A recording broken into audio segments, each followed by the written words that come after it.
إن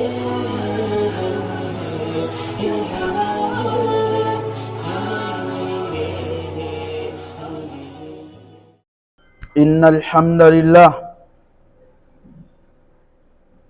نحمده ونستعينه ونستغفره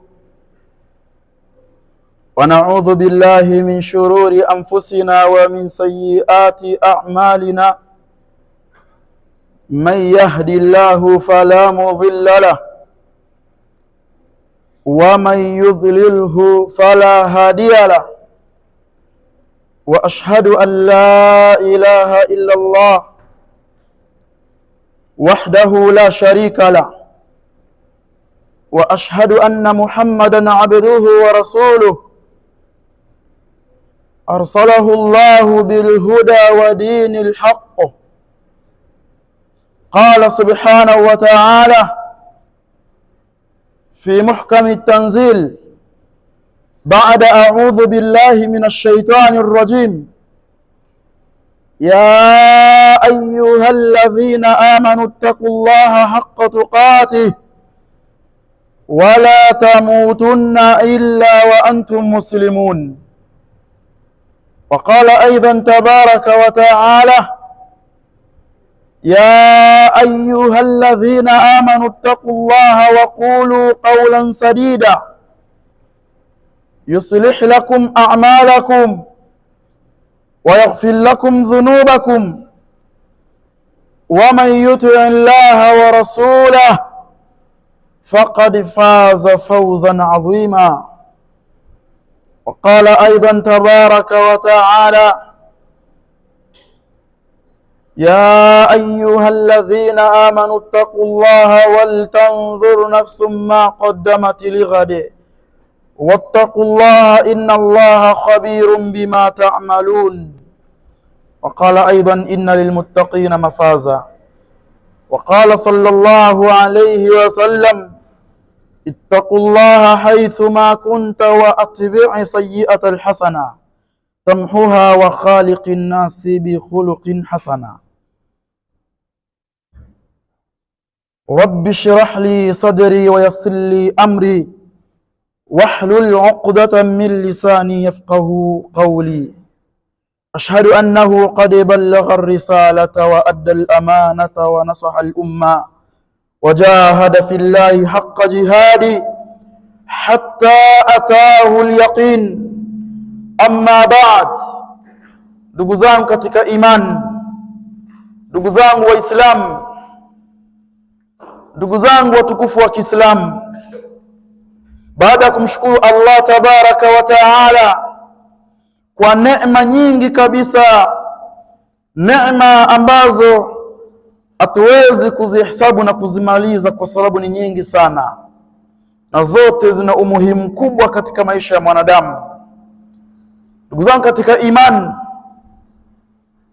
radhi za Allah tabaraka wa taala zimwendee kiongozi wa umma huu, mwadilifu wa hali ya juu kabisa, mtume wetu Muhammad sallallahu alayhi wasallam.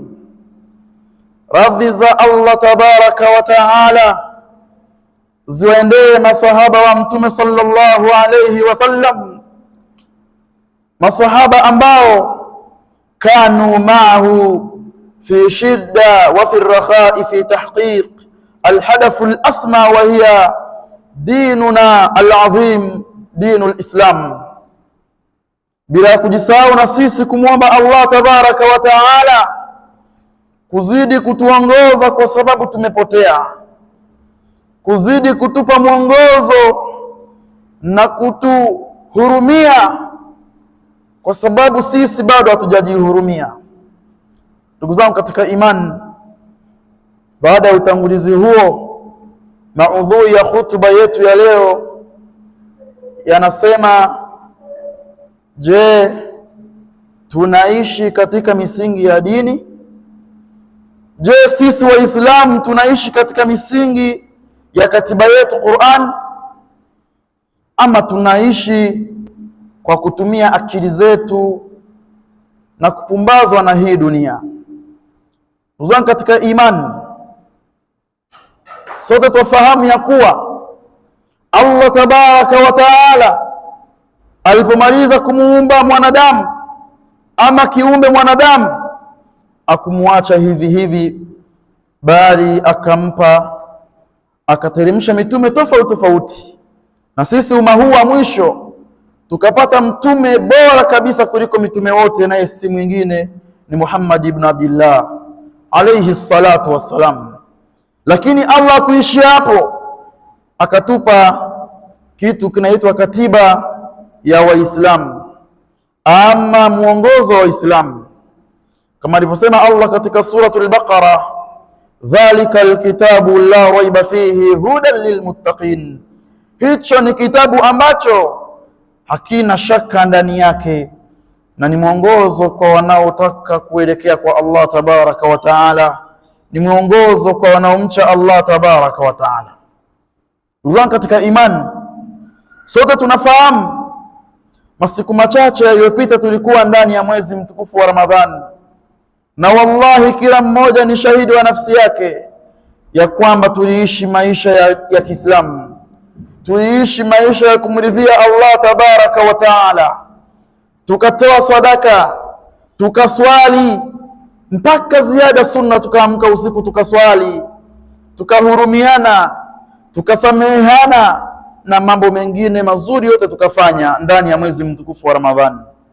Lakini baada ya kumalizika mwezi mtukufu wa Ramadhani, je, tunaendelea kuishi kama tulivyokuwa ndani ya mwezi huo mtukufu wa Ramadhani?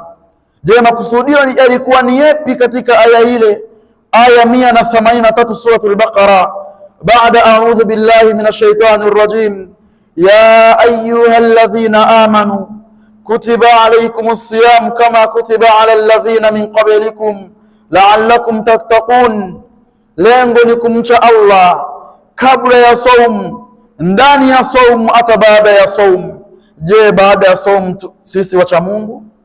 Je, baada ya mwezi wa Ramadhani sisi tunaishi katika misingi na maelekezo ya Mtume sallallahu alayhi wasallam?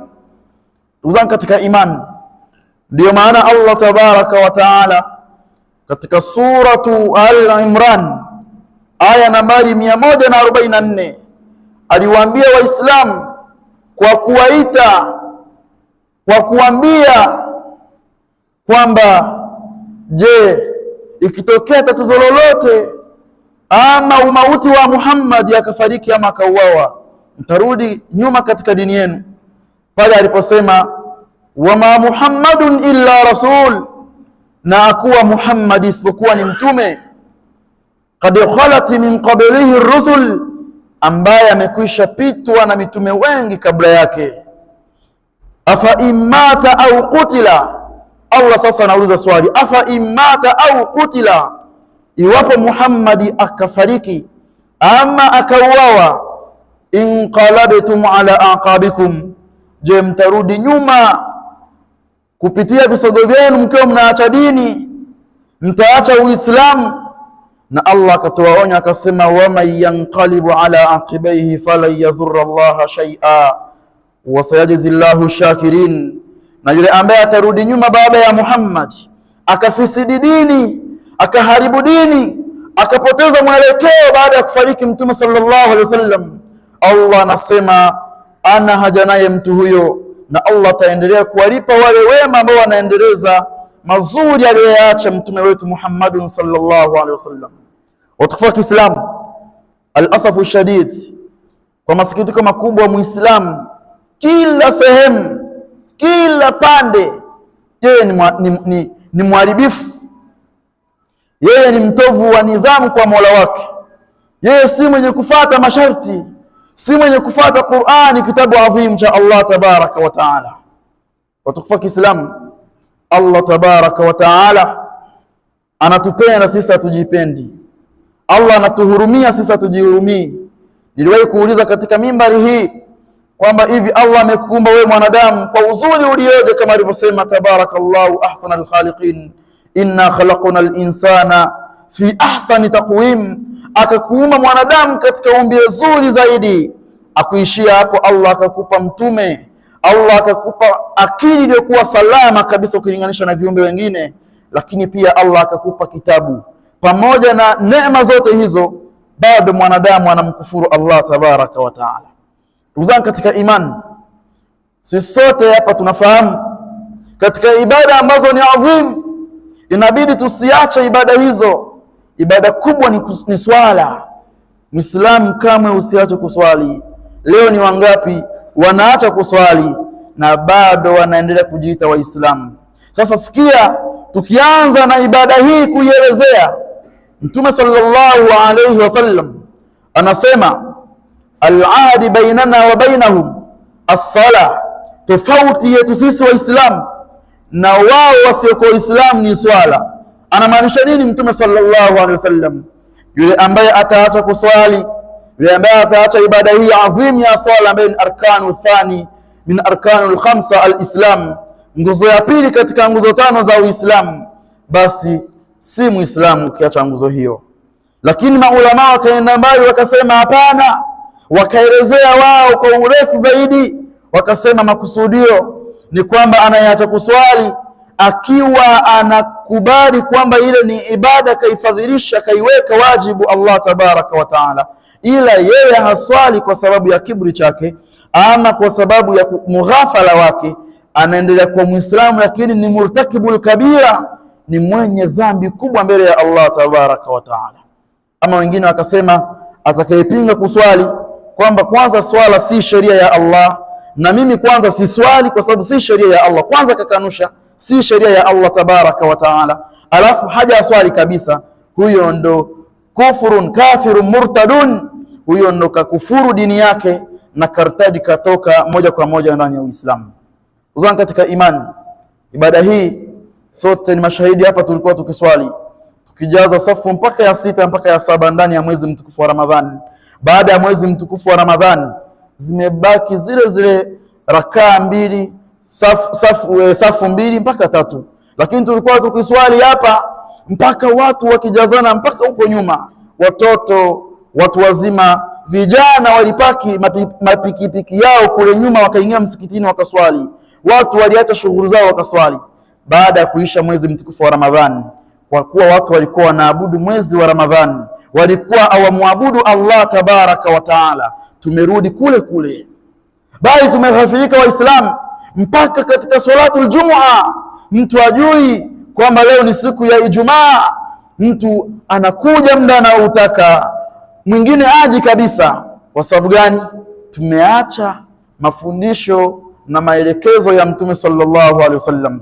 Wanachuoni wanasema atakapokuwa mtu amepitwa na Ijumaa 3 bila ya sababu ya msingi, mfate, mwambie inna lillahi wa inna ilaihi raji'un, mwambie hakika yeye ni mayit. Na mwanachuoni mwingine anasema umauti kweli kabisa si kwamba msiba ni kufariki mtu tu, bali huo ni msiba mdogo tu wa kawaida. Msiba mkubwa ni sisi kughafirika na maamrisho ya Allah na mafundisho ya Mtume Muhammad sallallahu alaihi wasallam. Uzani katika imani, mwezi wa Ramadhani watu walisoma Qur'an, watu walikaa msikitini wakasoma kitabu cha Allah, na walikuwa wakilipwa herufi moja si 10 tena, ilikuwa ni thawabu nyingi ambazo ni adhaafan kathira. Allah aliwazidishia baada ya kumalizika mwezi mtukufu wa Ramadhani. Nani ambaye hivi sasa anakaa msikitini anashika mashaf ama Qur'an akiwa anajisomea amesubiri wakati wa swala? Ni nani katika kati yetu? Hapo ndo utaona sisi tumeghafirika na Allah tabaraka wa taala. Uzani katika imani, watu walihurumiana, watu waliongea kauli nzuri, kauli sadida, watu walisameana madhambi, walisameana matatizo yaliokuwa wakifanyiana kabla ya mwezi wa Ramadhani. Watu walikuwa wakipeana riziki, watu walikuwa wakiombeana dua nzuri. Baada ya hapo watu wamerudi kule kule, watu wanarudi katika ugomvi, kesi zinaanza mahakamani na nje hata ya mahakama, watu wana kesi tofauti tofauti, watu wameendelea kuuana, kufanyiana dhulma tofauti tofauti. Hii yote ni kwa sababu tuliabudu mwezi wa Ramadhani, atukuabudu Allah tabaraka wa taala. Uzani katika imani, bado Waislamu tuna matatizo makubwa katika kufuatilia dini yetu. Leo hii tukiongelea swala jingine, swala la ilmu, watu kusoma dini yao, ambapo Ali bin Abi Talib Kabla ya Ali bin Abi Talib, Mtume sallallahu alaihi wasallam anasema, tambueni Waislamu ya kwamba elimu ya dini haiondoshwi kwa kuondoshwa kwenye vifua vya watu, kwamba mtu alikuwa ni msomi basi elimu imeondoka, bali elimu ya dini inaondoka kwa kule kufa wale maulama wetu na mashekhe zetu. Sasa leo hii katika jambo ambalo watu wanalifanyia istihza ni mtu kukaa kusoma dini yake. Mtu anaona akikaa kusoma dini yake anapoteza muda, lakini Ali bin Abi Talib radhiyallahu anhu anasemaje kuhusu hili? Anasema pale ambapo mtu anakwenda kutafuta elimu ya dini, elimu ya kumjua Mola wake na kujua ibada zake, afanye vipi ibada hizo, basi na janna, yani pepo, inakuwa ikimtafuta. Kwa hiyo unapokuwa unasoma dini yako na unaitafuta elimu ya dini yako, elimu ya kumjua Allah tabaraka wa taala, elimu ya kujua maisha ya Mtume sallallahu alaihi wasallam, basi ndo pepo na wewe inakufanyia bahthi na kutafuta ili uingie katika pepo hiyo. Na akaendelea Ali bin Abi Talib akasema, yule ambaye anazidi kuitafuta dunia, anazidi kuipigania dunia, aipate dunia hiyo, na akikosa moyo wake unaumia kweli kweli, kadhalika moto unazidi kumtafuta mtu huyo. Maneno matukufu mazuri kabisa ya Ali ibn Abi Talib radhiyallahu anhu arda. Uzani katika iman, na kuhusieni kurudi katika misingi ya dini. Waislamu tumetoka kabisa katika misingi ya dini. Waislamu tumekuwa kal hayawan, kal kufari, kama wanyama ama makafiri kabisa, tena muda mwingine bora hata yao makufari. Muislamu vaa yake, Muislamu kula kwake, Muislamu kutembea kwake. Sasa hivi tuko msikitini humu, vijana wako humu msikitini, subiri watoke hapa, utasikia miziki huko. Je, mnajua uharamu na ubaya wa miziki? Sauti ya shaitani hiyo. Lakini kwenye magari yetu, kwenye maduka yetu tunaweka miziki kwa kusema nikiweka miziki ndo wanakuja wateja. Nani kakwambia ndugu yangu Muislamu? Weka sauti nzuri ya Qur'an, weka mawaidha. Mashekhe tofauti katika bara letu la Afrika na duniani, weka mashekhe wasikilize, pata fawaid kathira mbalimbali. Lakini mtu anakuambia hapana. Mtu muda mwingine unamwambia dereva toa mziki, anakuambia shuka kwenye gari kama hutaki mziki. Ndio tulikofikia. Afu kijana huyo ni kijana wa Kiislamu, jina lake ni Muhammad, jina zuri tukufu kuliko majina yote ulimwenguni, jina la mtume wetu Muhammadun sallallahu alaihi wasallam. Uzani katika imani, wa haraka tuangalie ndoa zetu. Angalia familia leo hii, angalia watu wanavyoishi na familia zao.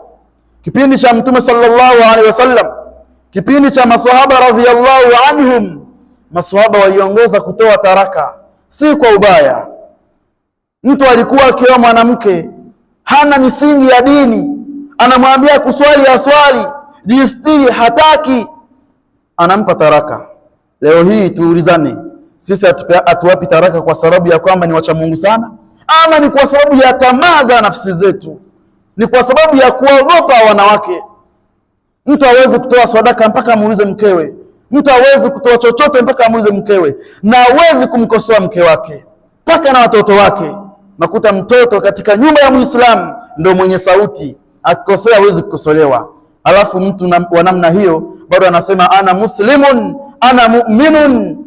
Tunasema hapana, tujirudi. Mwanamke anapokuwa hajaswali muhimiza aswali, anapokuwa sio mwenye stara mwambie avae stara. Hataki, Allah ameweka utaratibu, tafuta washauri upande wake na washauri upande wako, kaeni kati msuluhishwe.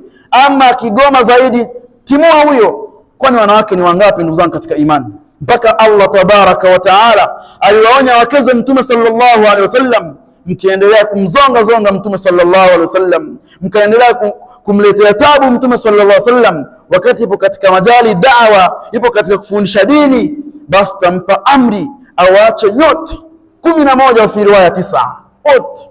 Alafu Allah akasema ndani ya Qur'an suratul Tahrim, akasema na iwapo tutampa amri mtume sallallahu alaihi wasallam awaache nyote, tampa wanawake wazuri kuliko nyinyi, tena wacha Mungu, na tamchanganyia ambao waliwahi kuolewa na ambao hawajawahi kuolewa. Hayo ni maneno ya Allah tabaraka wa taala. Lakini sisi leo kwenye familia zetu tumezidi kulinda watu ambao ni adui wa Mwenyezi Mungu subhanahu wa taala. Unapokuwa uswali, ukila chakula kinakulaani, ukivaa nguo inakulaani, viumbe wa majini wa nchi kavu wote wanakulaani. tunakaa na watu wa namna hiyo. Tunakaa na watu wa namna hiyo. Mwanamke aendi madrasa, mtoto aendi madrasa, asomi dini yake, afu nasema mimi na mtoto. Na tunajifakharisha sana kweli kweli. Wallahi, kupata mtoto ambaye ajui Mwenyezi Mungu Subhanahu wa Ta'ala, atambui Mtume sallallahu alaihi wasallam ni nani, ajishughulishe na mambo ya ibada, mtoto huyo ni wa kuangamiza, bora kutompata. Na mwingine maneno ni magumu, lakini ndio hivyo kwamba kupata mtoto wa kuwa sababu ya wewe mzazi kuingia motoni, ni bora usipate mtoto huyo. Na mkija kuamini haya Waislamu, siku ya kiyama mtakuja kuona watu wanavyovutwa mashati na familia zao. Baba, ukunipeleka shule, ukunihimiza, wewe nilisha, ulinisomesha upande wa dunia tu. Upande wa dunia tunasomesha, kuna shule moja iko Arusha mpaka milioni 80 kwa mwaka. Na zingine mnazijua, zingine ziko hapa katika jiji la Dar es Salaam. Na mnalipa ada nyinyi. Madrasa pale shekha analipa shilingi ngapi? Yupo pale ustadhi wetu miaka 10, Sheikh Mahmud, analipwa shilingi ngapi kwa mwezi? Analipwa shilingi ngapi kwa mwezi? Imamu anatuswalisha hapa, analipwa shilingi ngapi kwa mwezi? Lakini upande wa dunia ndio mmewekeza, yakishatufika shingoni tunamtafuta ustadhi na shekhe. Huu si Uislamu. Huu si Uislamu. Watukufu Waislamu, turudi kwa Allah tabaraka wa taala. Almautu yati baghtatan, kifo kinakuja ghafla. Tunakwenda kuulizwa yote hayo kuhusiana na ulivyopata riziki, ulitumiaje, mwanamke uliyemuoa kwa vigezo vipi ambavyo ameviweka Mtume sallallahu alaihi wasallam, ulisoma dini yako, watoto wako walisoma dini, wewe ulitekeleza, ulitoa sadaka, yote hayo. Dhalika alkitabu la raiba fi, kitabu ndio kinasema hivyo, ambacho akijaacha chochote akina shaka ndani yake. Ud'u rabbakum fa innakum muqinuna bil hijab.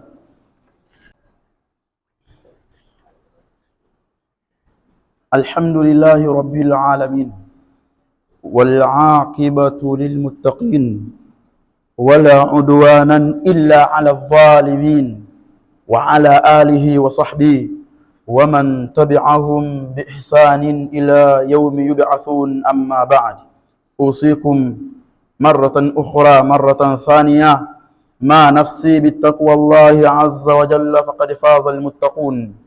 Uzan katika imani, kwa mara nyingine tena, mara ya pili, na kuhusieni pasina ya kusahau nafsi yangu ambayo ina makosa makubwa sana mbele ya Allah tabaraka wa taala, katika swala zima la kumcha na kumwogopa na kumtii Allah tabaraka wa taala, chini ya mwongozo wa mtume wetu Muhammadun sallallahu alaihi wasallam, au kama walivyoelewa maswahaba wa mtume sallallahu alaihi wasallam. Ndugu zangu katika imani, tukiwa tuna mada ya kwamba je, tunaishi katika misingi ya dini? Hiyo ndiyo mada yetu ya leo. Ndugu zangu katika imani, baada ya kumalizia kuongelea katika ndoa zetu au kuhusu ndoa zetu, tuangalie pia upande mwingine ambao hauna shaka katika maisha yetu. Pindi unapotokea msiba katika mazingira yetu, pindi anapokufa mmoja wetu, Mtume sallallahu alayhi wasallam alifiwa na wake zake, alifiwa na watoto wake 6, isipokuwa aliyemwacha iko hai ni mmoja, naye ni Fatima, mkewe na Ali bin Abi Talib radhiyallahu anha wa ardaha. Kwa hiyo bila shaka Mtume alizika, Mtume aliswalia, aliosha mayit, akamvalisha sana mpaka akazika. Je, sisi leo akifariki mmoja wetu tunafanya kama alivyofanya Mtume sallallahu alaihi wasallam? Kosa la kwanza kabisa, na watu wacheka mnielewe, tunafanya makosa makubwa sana tunapofika sehemu ya makaburi. Na shekhe wetu, ustadhi wetu kabisa, ambaye Allah amemruzuku elimu kubwa ya sheria, Sheikh Jaafar ibn Shomar, amekuwa akielezea jambo hili kwa kina zaidi, watu tunavyokuwa makaburini. Muislamu anapofika makaburini, Mtume sallallahu alaihi wasallam anasema hakuna kitu ambacho ni mawaidha tosha kuliko mauti, kuliko mmoja wenu kufariki.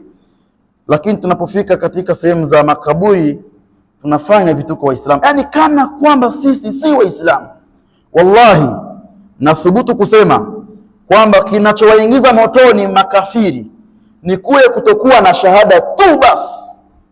Narudia, kitakachowaingiza makafiri motoni ni kule kutokuwa na shahada, yani kutosema ashhadu an la ilaha illa Allah wa ashhadu anna Muhammadan rasulullah. Lakini Waislamu tunakosa utulivu, ustaarabu ukilinganisha upande wa pili. Mimi nimeshahudhuria misiba ya wasiokuwa Waislamu, kwa sababu kwenye familia zetu sote hapa, sote tumechanganyikana hapa, wale watu kutoka visiwani, wale watu kutoka bara, lakini wao wanakuwa ni wanyenyekevu pindi anapokufa mmoja wao. Kiongozi akisema wanamsikiliza, si ndo waskofu, si ndo baba paroko, padri, si wanamsikiliza akisema chochote. Sasa upande wa Waislamu sasa wajuaji sasa. Kwanza nani kawaambia kwamba Muislamu akifariki vijana si ndo bodaboda si ndo nani wapige magoti kutoka mashariki kuelekea magharibi wakipokea hiyo jeneza? Nani kawaambia? Maswahaba alifanya hivyo? Au nyinyi ndio mmekuwa wasomi kuliko watu wote? Halafu watu wanapiga zogo, kelele, watu wazima kabisa, kelele. Mtume anasemaje katika hadith? Fas'alu li akhikum at-tathbita wad'u lahu fa innahu al-ana yus'al. Hadithi sahihi, maneno matukufu ya Mtume sallallahu alaihi wasallam. Hivi sasa muombee ndugu yenu tathbiti. Unajua tathbiti nini? Allah amezungumzia yuthabbitu Allahu alladhina amanu bilqawli thabiti fi alhayati dunya wa fil akhirah. Muombee huyu ajibu vizuri maswali, huyu Allah ampokee vizuri huyu. Kwani na muombee yeye dua, kwani muda huo anakwenda kuulizwa. Unajua anaulizwa nini? Haya ambayo tunasema dini yako, na sio dini kwamba nilikuwa Muislamu atajibu ana muslim, nabii Muhammad, la, paka alifanyia kazi kwanza, alisoma. Kwa sababu sheria ya kwanza, mtu akikwambia mimi najua dini, sheria swali la kwanza, dini umeisoma wapi? Wewe umesoma, sio mjinga. Inna Allah la yuhibbul jahla bisu, Allah hapendi ujinga, uovu afu kasingizia ujinga. Soma. Naona sasa sisi tukishafika kule, baada ya kuwa na mawaidha, tukafikiria kwamba je, leo ni mimi naweka katika shimo hili, mimi nakuaje? Huyu kafa kwa ajali, mimi nitakufa wapi? Mwili wangu utapatikana wapi? Waislamu wanaanza zogo, makelele. Tena wengine wananuka sigara pale, wengine upande wa pili wamekalia makaburi. Hivi mnajua hasara ya kalia kaburi? Makalia kaburi ni bora ukalie makaa ya moto Muislamu kuliko kukaa makaburini. Sasa Mtume anasema muombee mwenzenu dua. Muda wa porojo utamuombea dua saa ngapi? Lakini hao ndio Waislamu. Fujo, kuna sheria.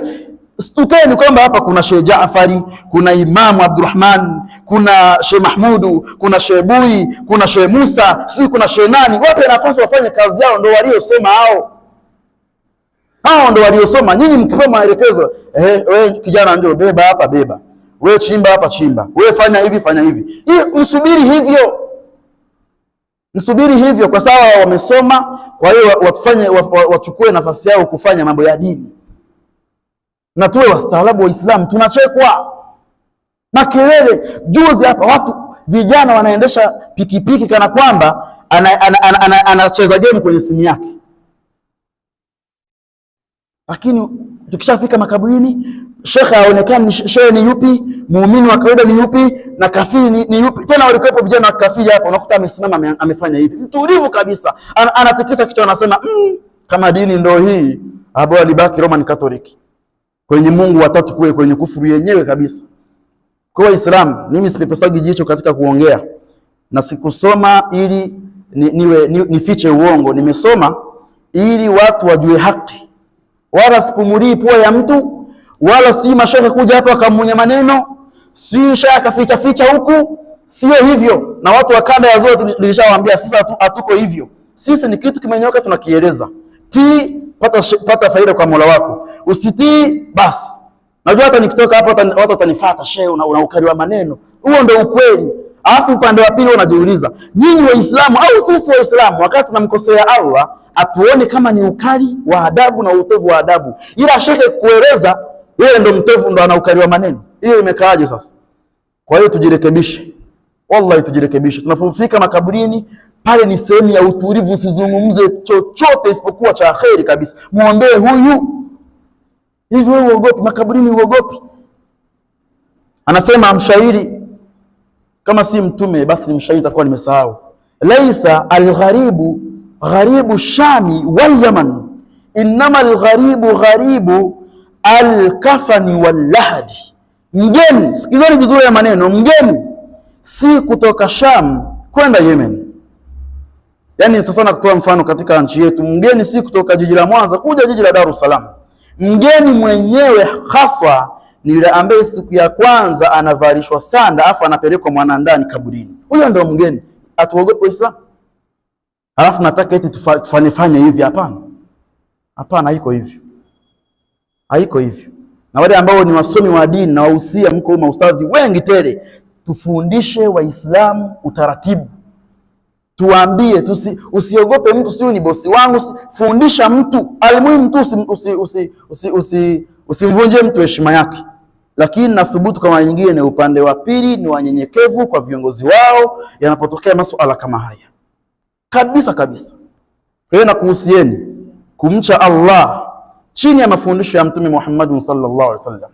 Kwa hiyo vijana boda boda, kama ni wa hapa Cheka, kama ni wa sehemu nyingine, message sent and delivered, ujumbe umetumwa na ufike, usomwe kwamba inabidi tufanyie kazi haya mambo ambayo yanasemwa hapa.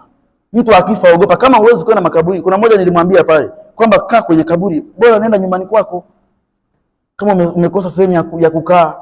Yani kaburi ni sehemu ya heshima zaidi. Kwanza mimi sitaki, yani kama isingekuwa ni thawabu, kwa sababu Mtume anasema katika hadithi, na yeyote atakayefuata mayiti, yani mwanzoni mwa harakati za mayiti mpaka anaingizwa mwanandani, mpaka huyo mtu akaondoka, anapata milima miwili, anapata qillatan, milima miwili ya thawabu ya Uhud.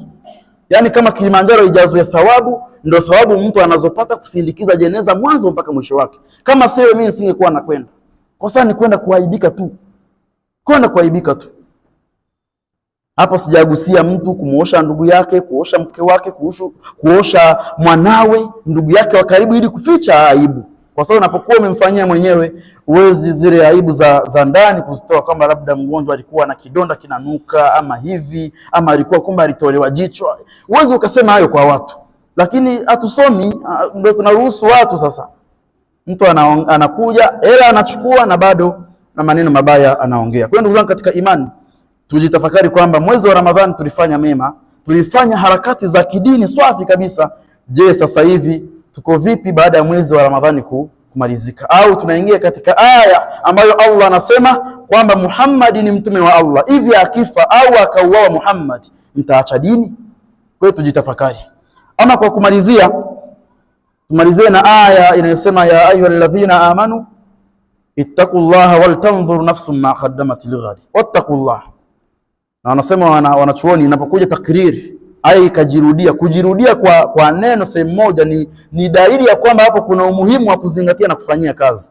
Ya ayyuhalladhina amanu ittaqullaha wal tanzur nafsum ma qaddamat lighad wattaqullah. Katika aya moja, hebu ambao mna imani mche Allah. Lakini baada ya hapo, hebu jisearch mwenyewe kwamba mimi nimetanguliza kitu gani kwa Allah baada ya kutoka katika dunia hii. Si kwenda kupiga zogo kule. Jitafakari, hivi huyu kafa, mimi nimetanguliza nini? Nimetanguliza nini? Mimi huwa najiuliza swali, hivi leo Allah akisema tuache Allah, tukisema imamu afunge mlango hapa aulize kila mtu angalau taja vitu vitano vikubwa ambavyo tangu wewe Muislamu wewe umevifanya vya maana, wewe utasema kitu gani? Labda kuchonganisha, nimezulumu, hapo tutataja tu. Na siku ya kiyama iko hivyo, unasema ulivyovitaja, unapimwa, ndio unaingia peponi. Ndio unaingia peponi. Kwa hiyo tumche Allah, lakini tujitafakari sana. Almautu yati baghtatan. Kufa ni uhakika, kuishi si uhakika. Muda wote tukitoka hapa, aidha mimi au wewe unafariki. Shida sio kufa, shida baada ya kufa. Kwamba ninaenda wapi? Sehemu gani? Napokelewa na nani? Siku ya kwanza kaburi inakuwa vipi? Hivi yani Waislamu tuna mambo mengi ya kujiuliza. Kabisa kabisa. Kama ndio tujalie kama sasa hivi ndio malakul mauti kaja akachukua roho yake safi, afu kaichukua nikiwa wapi? Swali la kwanza hilo. Baada ya kuichukua roho yangu anaipeleka wapi? Na Allah anasema fasabiqati sabiqa, anaogelea na ile roho mpaka sehemu atakapoagizwa na Allah tabaraka wa taala. Baada inarudishwa kwenye kiwiliwili ili uanze kuuliza maswali vizuri. Sasa kibano kinaanza. Na Mtume anasema watu wanapokuwa naamsha nyayo zao kuondoka safi kabisa, pale unaanza kuwasikia hao wanaondoka. Kinachobaki ni kitu gani? Kama ilivyokuja katika hadithi, watu wanaondoka, mali zinaondoka, inabaki wewe, matendo yako na Mola wako. Sasa unaanza maisha moja kwa moja pale, unaanza kuchujwa moja baada ya jingine. Swala zako zilikuwa vipi? Funga yako, kila kitu unaulizwa. Sasa utakaa miaka mingapi kaburini?